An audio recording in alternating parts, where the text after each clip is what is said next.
The winter that broke the hills came early, with wind like rusted nails and snow that strangled cattle where they stood. The McAllister ranch sat sunken between two red ridges, abandoned now except for the girl. Her name was Lona, 17, a whisper of a thing with pale eyes and blood beneath her fingernails that wouldn't wash out.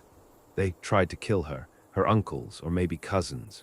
She stopped keeping track after they burned her mother's Bible and threw her into the mule barn. They left her there half dead, ribs split and teeth loose, bleeding into hay already soaked with horse piss. Her right arm wouldn't rise. Her breath came shallow. It was the third time they'd laid hands on her like that, but this time they hadn't meant to leave her breathing.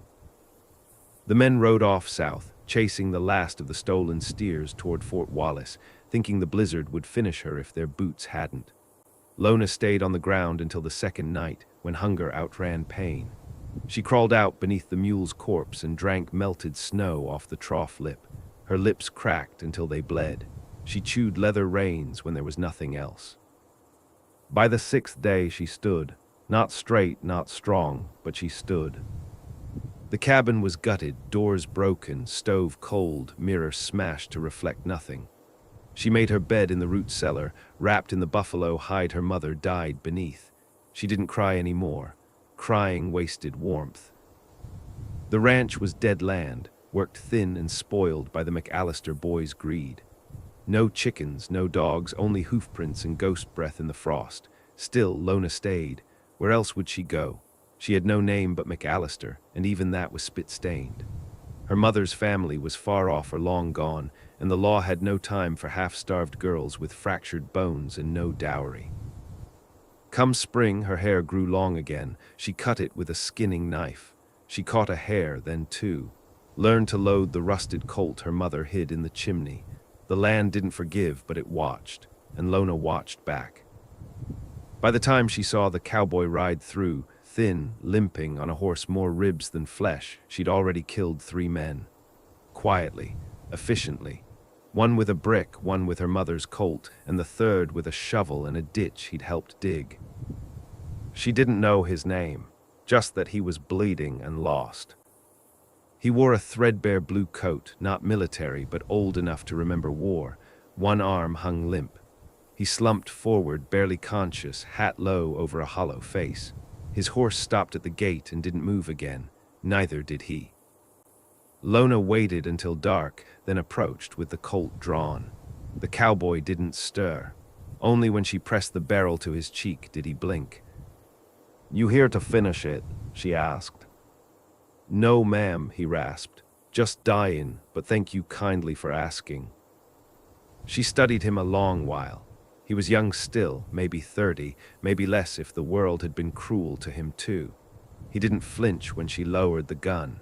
Didn't move at all when she pulled him from the saddle and dragged him toward the barn. She fixed his shoulder with a broom handle and whiskey. He screamed once, then bit his lip bloody. She let him. Pain kept things honest. When he woke proper, it was morning, and she was sharpening the skinning knife near the stove. "You got a name?" he asked.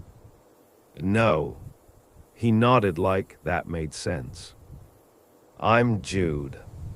She didn't respond, but she brought him water. Jude stayed, not because he wanted to, but because he couldn't leave. Infection clawed into his side, and he spent weeks in fever.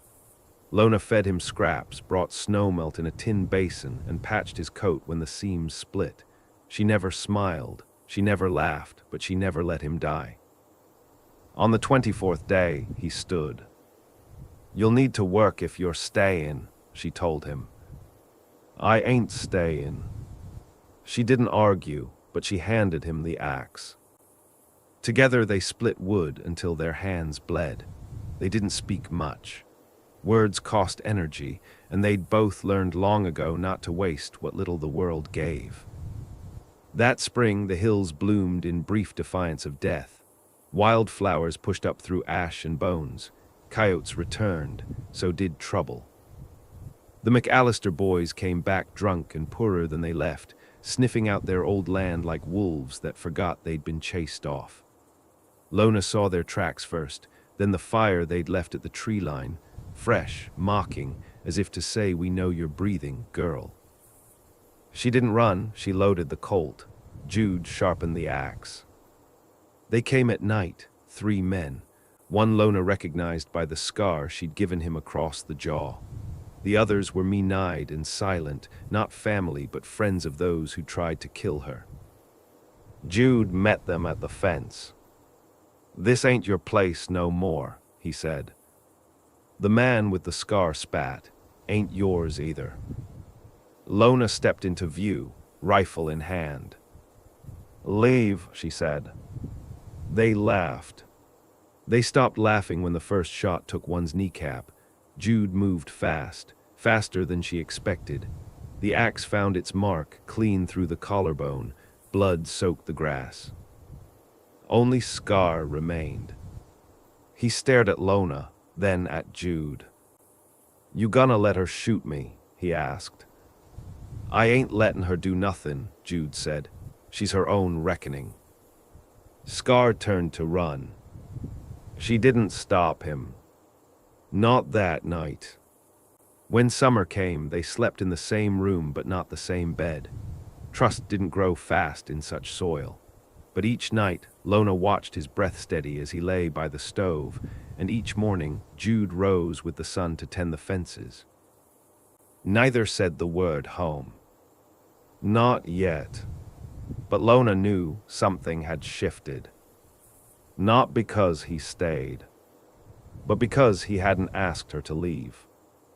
By the time August curled dry and yellow around the hills, the ranch had a new name among the riders who passed whispers through border towns. They didn't call it McAllister anymore. They called it Widow Hollow, though no one could say who died or who was left. Just that it wasn't safe to trespass. Just that a girl with ghost eyes ran it with a man who never smiled. Jude built the porch back up plank by plank. Lona trapped foxes and tanned their hides with lye and spit. They had no cows, no brand, no claim worth writing to the state, but they held the land with blood and grit and an unspoken vow that nothing would take it from them again. Trouble still came, as it always does when the world smells weakness. One afternoon, a tall man in a tan coat rode up alone, boots polished, revolvers bright. He didn't smile, didn't threaten. He just leaned on his saddle horn and spoke like a banker. "Paper says this property was foreclosed last year," he said. "Sold at auction to a firm out of Abilene. I'm to survey the boundaries and make arrangements for your departure." Lona didn't blink. She rested her hand on the rifle beside her. "This land's ours," Jude said, stepping out from the cabin. "Not anymore," the man replied. "I got documents and I got a badge in my coat. Now I'm not saying you have to leave today, but you will leave." Lona studied the man. His hands were too clean. The way he looked at her was like someone measuring a broken horse, tired, wary, but certain he'd win. "Come back tomorrow," she said flatly. The man raised a brow. "Why?" "Because I need time to dig the hole you'll go in if you don't." She didn't raise the rifle. She didn't need to. The man didn't ride away fast, but he did ride away. Jude turned to her, the faintest shadow of something like a grin flickering across his face. Might have exaggerated about the deed. "Didn't matter," Lona replied. And it didn't, because by then the land had already chosen them. In early September, a letter arrived. No name, no return mark, just a scrap of canvas-wrapped paper nailed to their door while they slept.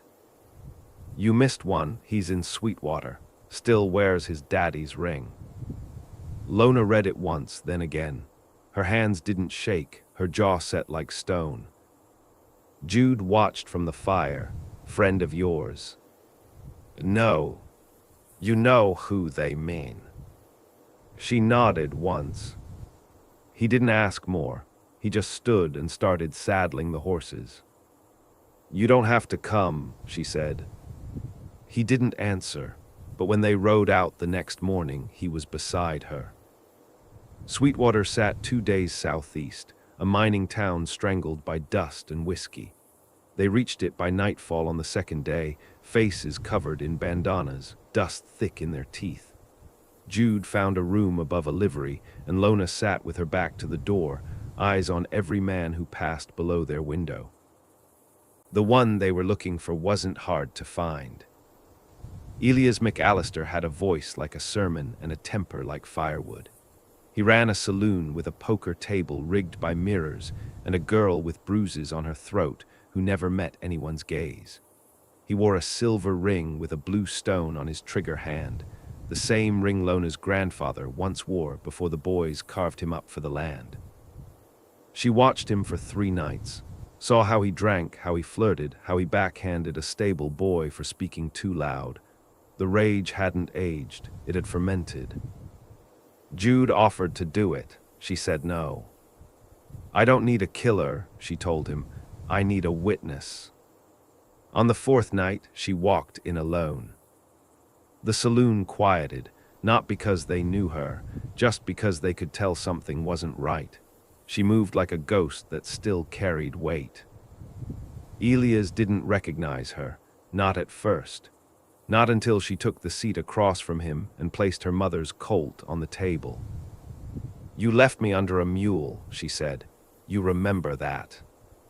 He stared, brow creasing. The whiskey in his glass trembled in his hand. "I remember that voice," he muttered. "You said I was dead." "You should be." He reached for his belt. She shot his hand before it got there. The bullet snapped bone and blood sprayed across the table. Men screamed. The piano stopped. No one moved. Lona stood. "I ain't dead," she said. Then she left him there, howling. Jude met her outside with the horses ready. They didn't wait to see if Elias bled out. The law would come, or he'd live without that hand. Either way, she was finished with him. By morning, they were gone from Sweetwater, vanished into the hills like a rumor. They spoke little on the ride back. The silence between them wasn't cold, it was full, shared, like breath between verses of the same hymn. When they reached the ranch, a storm was waiting. Rain like hammer blows, wind strong enough to shear limbs from trees. Lona stood in the doorway and watched the horizon burn silver with lightning. That night, she didn't sleep by the stove.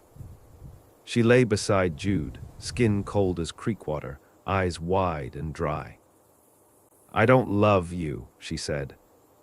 "I know," he whispered. But his arms wrapped around her anyway, and for the first time since the barn, she let herself sleep. She didn't dream. When the river thawed and the quail came back, Lona found herself waking before the sun. The nightmares had eased but not disappeared. She didn't scream anymore, just clenched her teeth so hard they ached by morning. Jude was already outside most days, building something he wouldn't explain. Posts sunk into the north field, fence lines drawn without cattle to pen. He worked like the land owed him something, and he aimed to collect. "Why bother?" she asked once, squinting at his hammer rising and falling. "Because someday we'll have more than ghosts out here." She didn't argue, but she didn't help him either. Instead, she took to the high ridges with the rifle, learned the paths the elk followed, mapped out the old Indian trails her mother once spoke of in whispers. Lona knew the land better than most men knew their wives, where it bent, where it lied, where it waited with something sharp in the grass. One morning, she found buzzards circling low above the ravine. She followed their path to a broken wagon, fresh wreckage, 2 dead mules still tangled in their reins. Blood pooled near the wheels, but no body. She searched the trail and found him half a mile off, crawling. A boy, maybe 12, blonde hair, sunburnt, mouth cracked. One leg twisted beneath him like it hadn't healed right. She knelt beside him. He tried to jerk back. "I ain't gonna hurt you," she said. His eyes were too wide, animal-wide, the kind that sees death in every shadow. "Where's your family?" He didn't answer. "Who did this?" Still nothing. She lifted him. He screamed once, then bit her coat to keep from doing it again. Jude frowned when he saw them come down the trail. "You pick up strays now?" he asked. "He didn't ask for it," Lona said. "Neither did I." They set his leg and cleaned the blood. The boy didn't talk for 3 days, didn't eat unless Lona sat beside him. Jude kept his distance, watching from the porch like a man trying to decide if a fire was worth keeping. When the boy finally spoke, it was in a whisper. "Name, Emmett." She nodded. "What happened, Emmett?" "Wagon got hit, men in gray coats. Took Pa's gold tooth, shot Ma in the throat." Lona looked away. "I know men like that." He nodded solemnly, as if understanding more than a boy should. "I tried to kill one," he said. "Had a knife." Jude crouched beside him then, slowly, carefully. "You live," Jude said. "That's enough for now." Weeks passed, Emmett stayed. He wasn't soft. He watched Lona with something close to reverence, though she never tried to earn it. The boy sharpened her blades without being asked, helped patch the coop when a weasel got through. Even Jude, wary at first, started teaching him rope knots and how to whittle without cutting bone. They didn't speak of family, not theirs, not his, but the silence felt familiar. Then came the rider. A woman this time. She arrived at dusk, riding a stallion black as spilled ink. No dust on her boots, no fear in her eyes. She had the look of someone who'd survived too long to pretend kindness was free. She didn't ask permission to ride up, just stopped at the porch and nodded once. "Looking for a girl," she said. "They say she shot Elias McAllister in the hand and burned his saloon down 2 nights later." Jude leaned against the doorframe. "You the law." "I'm worse." Lona stepped out. "You found her." The woman studied her a long time. "He's dead now. Elias shot himself with the wrong hand, couldn't hold a bottle, couldn't stop shaking." "I didn't burn it down." "Didn't say you did." Lona folded her arms. "Then why are you here?" The woman dismounted. "Because a girl like you don't last long in the open, and because there's a bounty on your head now, dead or alive, $200 state-backed." Jude stiffened. "Who's offering?" he asked. "Texas land interests, the ones who think McAllister land ought to be theirs by blood." Lona's face was still. "They'll come." "Not yet, but they will." "What's your stake?" she asked. The woman didn't blink. "I'm building something, a kind of alliance. Outcasts, killers, women with too much blood on their hands and nowhere left to ride. You're one of us." Jude stepped forward. "She's not going anywhere." Lona stopped him with a glance, then turned back to the woman. "What's your name?" "Call me. I'm not joining anything." "Didn't ask you to, just came to warn you. You stay out here much longer, you'll drown in men who think you owe them your bones." She climbed back onto the stallion. "You change your mind, head north of Elkstone, ask for the widow's post. We don't run, we don't bow, but we do kill clean."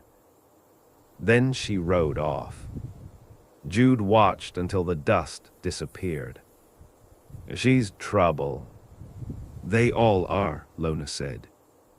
But that night she lay awake with her hand on the colt, not because of fear, because of memory, and the way Me's voice had sounded like a bell tolling for something yet to come.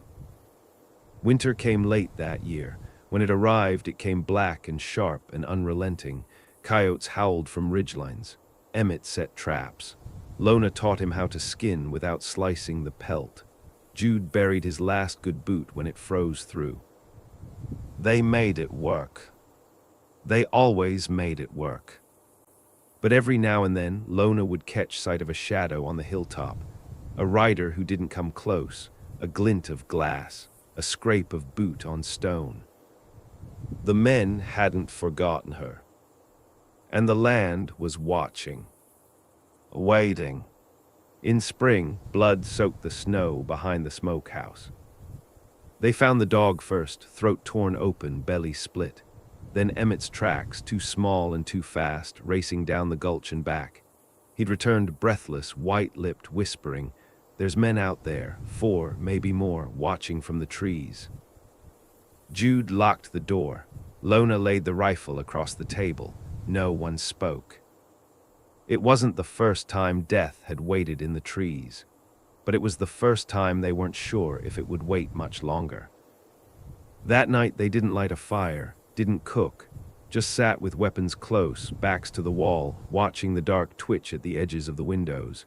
Emmett clutched a hatchet with hands that still shook too much.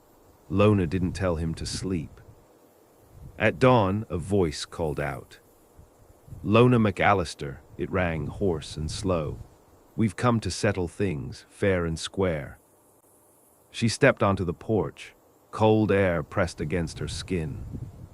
5 men stood at the fence line, horses behind them, rifles across their backs. All wore dust coats, some with gray sashes tied at the arm. No badges, no flags, just the look of men who'd never once been told no. One stepped forward, younger, clean-shaven. His coat hung open over a rusted pistol. "You're living on land that ain't yours," he said. "You killed Elias, burned his holdings, put fear into men better than you." Lona didn't blink. "I put fear into men who deserved it." He smirked. "That's so, funny thing. We've got a bill here, signed, sealed. Says this place belongs to the Torrance Trust. I figure we'll reclaim it by noon." Jude stepped beside her. "That trust ever bleed before?" The man glanced at him, "Only when it needs to." Then he turned, polite as a preacher, and walked back to his horse. They gave no deadline, no warning, but Lona knew what was coming.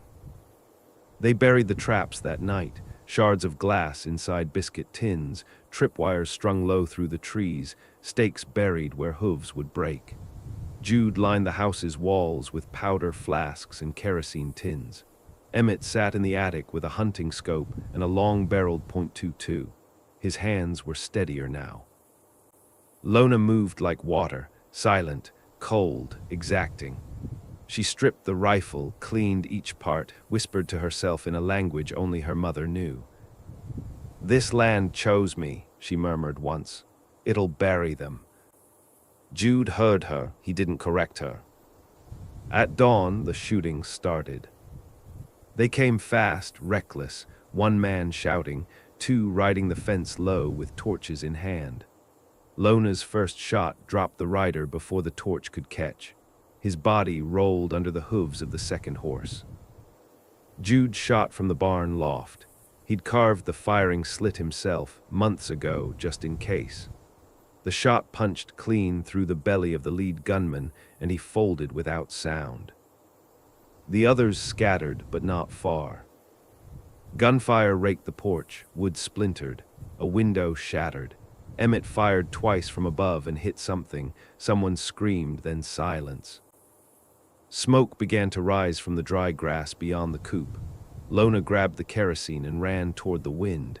Fire had to be starved fast. The wind favored them, barely. Then came the voice again.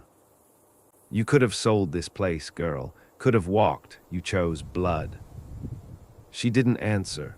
She crouched behind the watering trough and waited.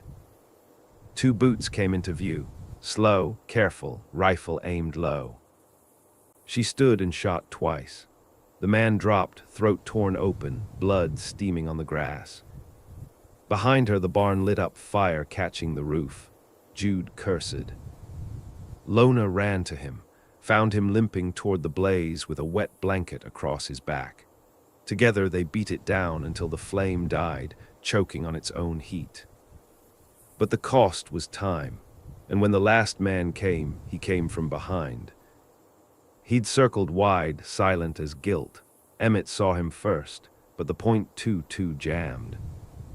The man kicked through the kitchen door, a pistol raised. Jude turned too slow. Lona didn't. She threw the skinning knife, not aimed, not clean, but desperate. It caught his throat, not deep, not deadly, but enough. He stumbled. Jude surged forward with a broken chair leg and brought it down 3 times, then twice more, then once for the boy. After that, there was only breathing, shallow, ragged. The porch sagged, the walls were shot to hell, the coop smoked. But they were alive. That night, Emmett spoke first. "I could have killed him," he said, "if the rifle worked." "You froze," Jude told him. The boy flinched. "But you stayed," Lona added. "That's the part that counts." They ate in silence, salt pork, hard bread, water boiled in tin. Later, Jude brought out a folded cloth, opened it slow.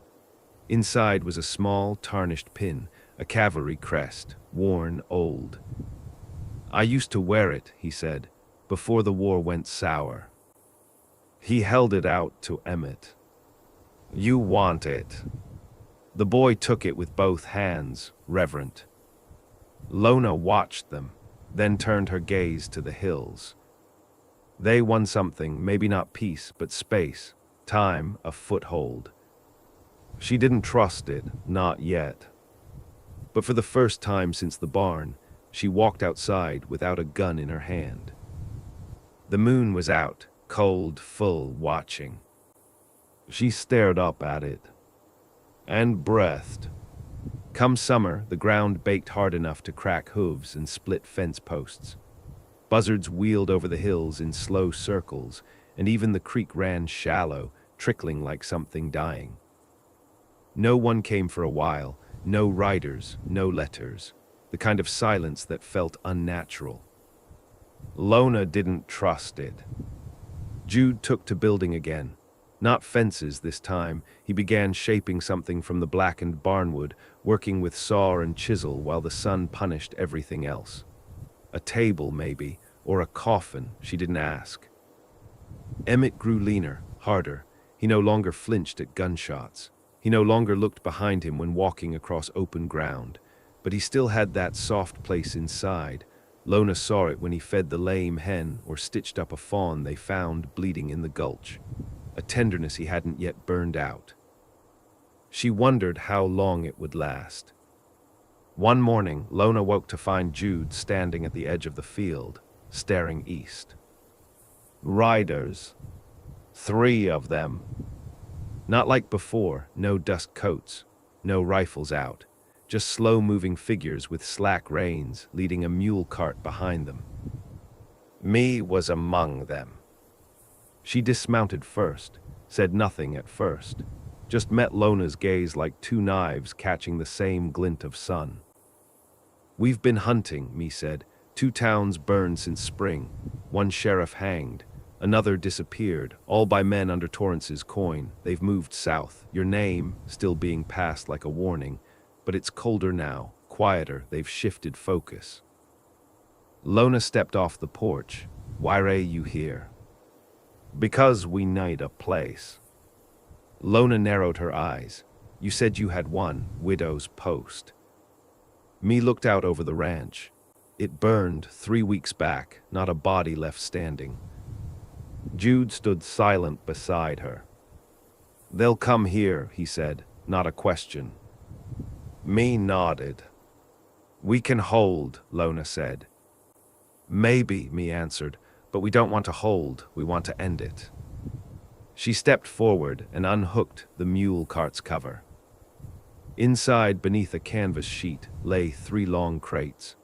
One open, revealing rifles, shotguns, powder tins, and something darker. Dynamite, thick sticks bound in oilcloth. "End it," Me repeated, "with fire." Jude stared into the cart, then looked to Lona. Her silence held weight. Finally, she spoke. "Emmett stays. If we ride, if we burn it all, he stays." Me gave a long nod. "We'll build something new here when it's done." But Lona shook her head. No, you can build, but I'm not coming back. Me raised a brow. You think vengeance ends with you. Lona's jaw clenched. I don't care if it does. They rode out 3 days later. Just Lona, Jude, and me's two fiercest women, Latter and Crow, both scarred deep, both dead-eyed when it came to killing. The Torrance outpost lay south of Bridge Hollow, an old relay station turned fortress, backed by private guns and federal silence, 30 men, maybe more. They didn't sneak in. They walked up the road bold as judgment. Lona went first, rifle on her back, her mother's Colt at her hip. She wore the shawl her mother once wrapped her in the night before she died, stitched through with red thread and old prayer words. When the first bullet was fired, it didn't come from their side. But the last one did.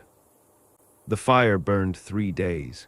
Smoke curled up black into the mountains, thick enough to blot out the stars. Every building collapsed, every horse released, every ledger soaked in oil. Me lost 2 of hers. Crow took a bullet through the lung and kept walking until the station master bled out under her boot. Jude killed 5, quietly, 1 with a rope, 2 with a knife. Lona killed the last herself. He wasn't running, he wasn't fighting. Just sitting in an office lined with polished rifles, staring at a photograph of his family. I don't know you, he said, calm. You do now, she replied. And she put 1 bullet in his throat, then turned and walked out as the fire began to take the walls. When they returned, the wind was different. It wasn't silence. It was peace. The kind bought with ruin. Emmett ran out to meet them. His eyes went wide at the soot, the blood, but he didn't ask questions. He just grabbed Jude's arm and pulled him toward the pump to clean up. Me lingered. We'll move north, she said. There's talk of land near the old mines. No lords left to claim it. Lona nodded. Me looked at her a long while. You're sure? I've buried enough, Lona said. It's time something lived here. Me touched her shoulder once, just once, then mounted up and rode north with her last 2. Jude stood at the porch. She's right, you know, you could have led them. I don't want to lead, Lona said. I just want the ground to stop shaking. He nodded. I can stay, he said. Lona looked at him. And for the first time she smiled, not wide, not bright, just enough.